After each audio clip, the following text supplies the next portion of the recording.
Ahead of tomorrow's liquidation court hearing, Chairman of the governing Progressive Liberal Party, Bradley Roberts, is talking candidly about the issue as he also announced details for the party's upcoming national convention while appearing on this morning's Daryl Miller live talk show on the Bahamas Radio Network.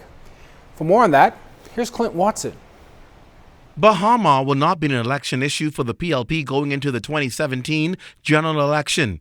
That's the view of party chairman Bradley Roberts. Despite criticism that the Bahama crisis could negatively affect the party, Roberts sees it differently. I have every reason to believe that Bahama will be open before the end of this year. So it will not be an election issue, in my opinion. In a matter of hours, the liquidation decision in the Supreme Court will be heard.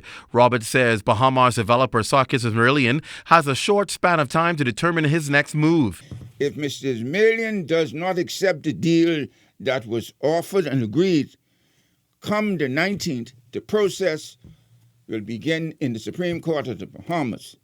D-Day is tomorrow, and the proceedings will commence. And the judge will be invited to take and agree to certain course of action. Roberts says if liquidators are appointed, they will work with the construction company to get the resort opened and the creditors paid. While this process is taking place, the ownership will be determined and a possible sale set. And while this can be a lengthy process, Roberts says it doesn't have to interfere with the resort's opening. As for the money government is using to pay salaries, Roberts says it will be deducted from the amount government owes Bahama, which is speculated to be around $30 to $35 million.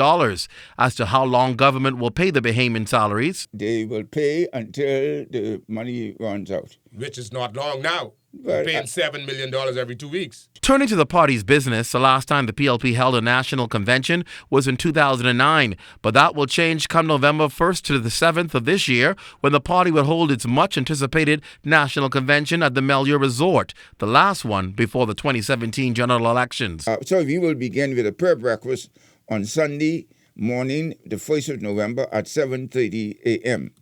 And we will close on Saturday, November the 7th at 8 p.m. with an installation ball and banquet. This is a full week. Yes, sir. We will have closed day sessions beginning on Wednesday, the 4th at 9:30 a.m. and night sessions are open to the public at 8 p.m. The Deputy Prime Minister and Deputy Leader, the Honourable Philip Brave Davis, will speak at the opening night on Wednesday, and the Right Honourable Perry Christie, Prime Minister and Party Leader, will close out the convention on Friday night.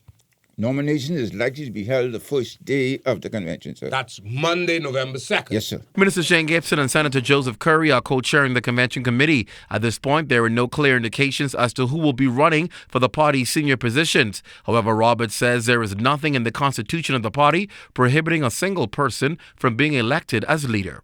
Clint Watson, ZNS Network News.